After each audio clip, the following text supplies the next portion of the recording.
Here's something that surprises almost everyone who visits the American Midwest for the first time. You walk into a grocery store.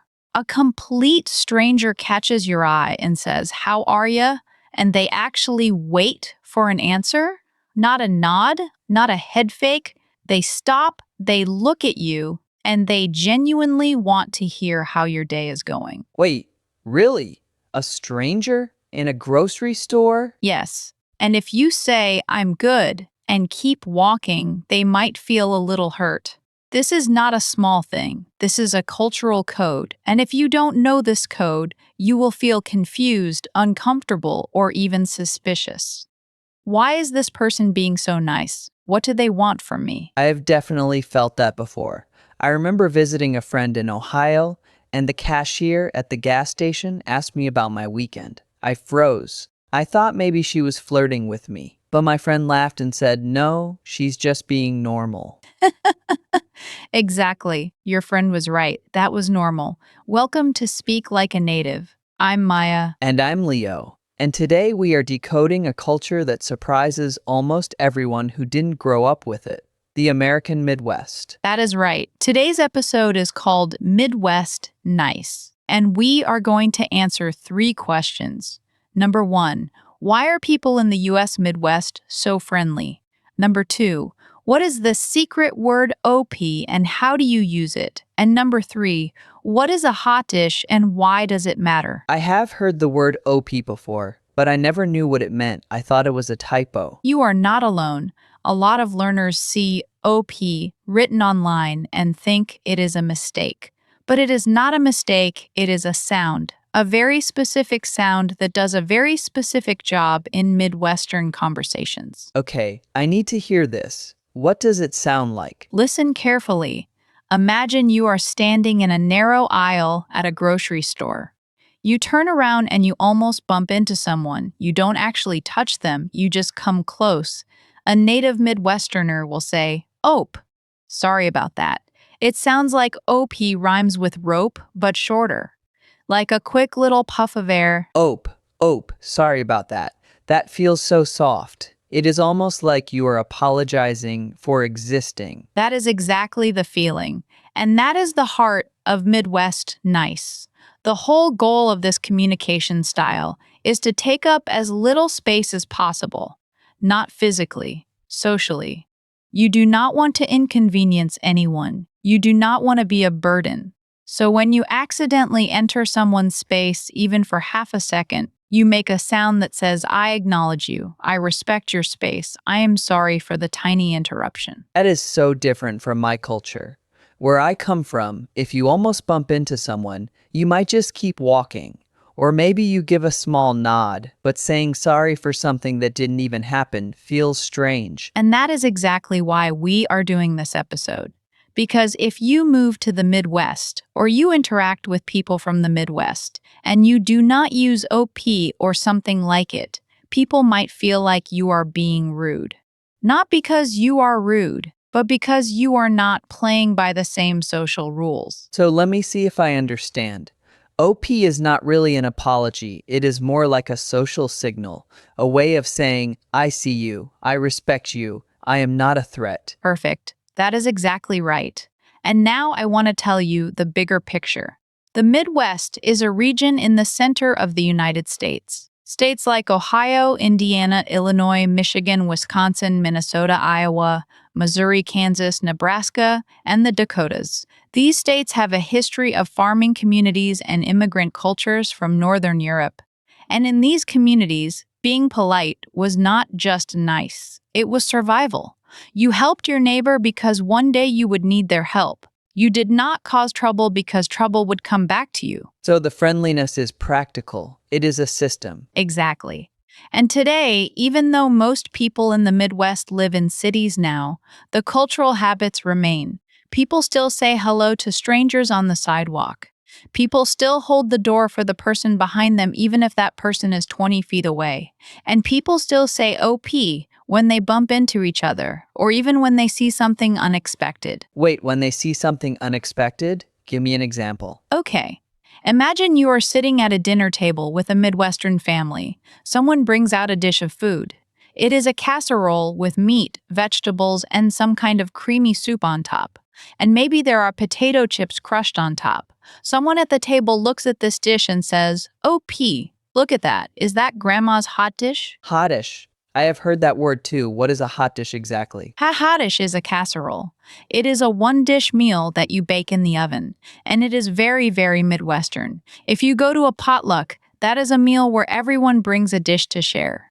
In the Midwest, you will see at least 3 hot dishes, and everyone will say, "Oh, P, this looks good." So OP is not only for bumping into people, it is also for commenting on food. Yes, and it is also for when you realize you forgot something. Like, "OP, I left the oven on," or when you need to squeeze past someone in a crowded room. "OP, let me just sneak right past ya." It is a multi-purpose polite sound. This is blowing my mind. I have been learning English for years and nobody ever taught me OP. Ha! And that is exactly why most learners sound like textbooks.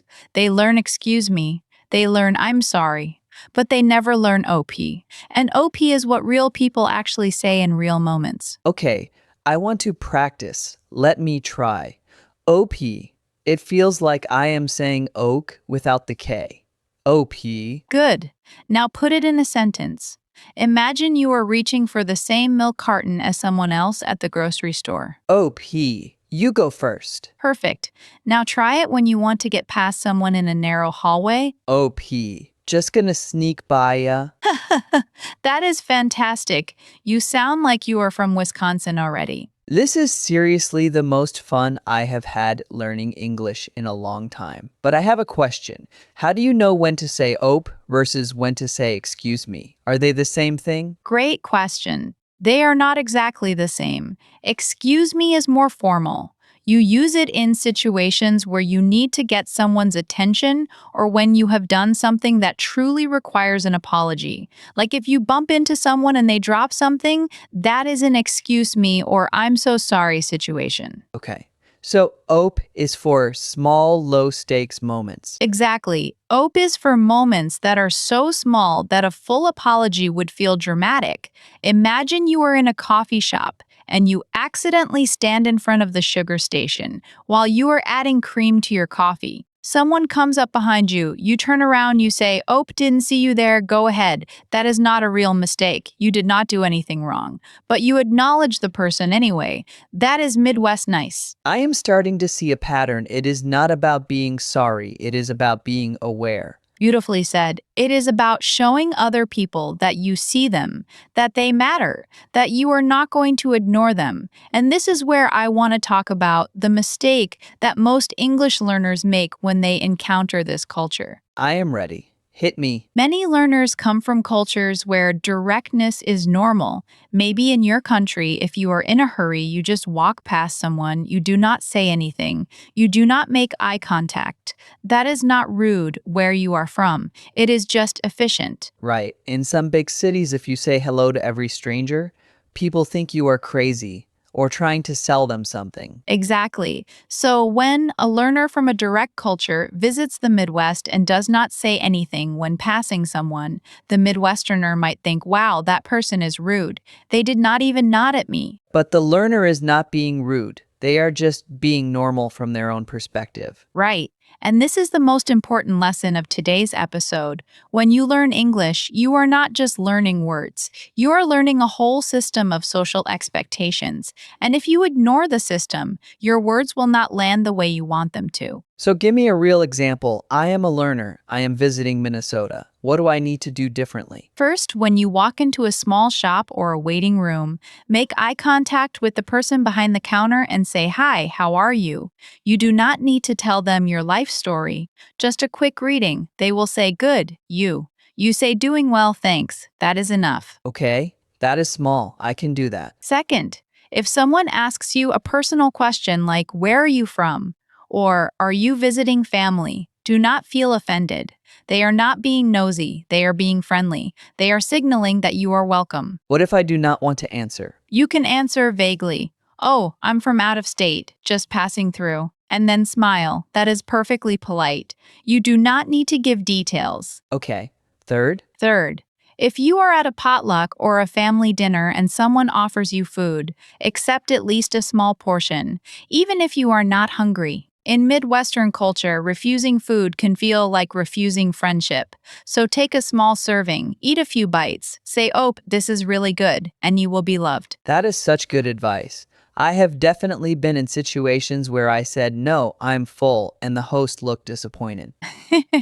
That is because you accidentally rejected their love. Food is love in the Midwest, and Hotdish is the most love you can give in a single pan. So let me summarize what I have learned. Midwest nice is not fake. It is a real system of politeness based on respect and awareness. The word ope is a small, quick sound you use for tiny moments to show you acknowledge someone.